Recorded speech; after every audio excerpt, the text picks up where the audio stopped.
Nung unang Una pa kita lang, ko no? dun sa psychiatrist na yun, wala siyang nakuha sa akin.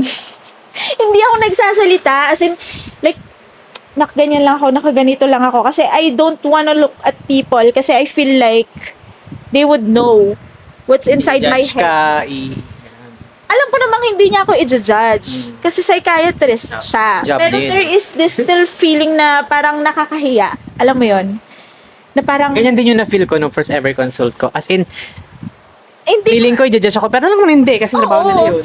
Alam ko namang hindi, pero nakakahiya na nandun ako, hindi ko kayang, yung nakakahiya kasi in a sense na hindi ko kayang i-handle yung sarili ko, which, sanay ako na ganito, na I could converse with people, I could talk with a lot of high positions. Officials. Yeah, high-ranking officials, nakakapag-host ako, nakakapag-MC ako, everything that I can do before, I cannot do that time.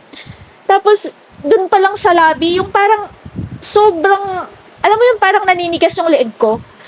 Kasi I cannot look up. Nakaganyan lang ako kasi I am afraid that people would look at me. And when people look at me, Malalaman ng buong story I feel mo. like they know what's wrong with me na may ganon. Kasi nga, Yung di ba, stigma. yung stigma ng sa Pilipinas. Di ba pa sa atin, pag nagpa-check up ka, ay, baliw yan. Oo,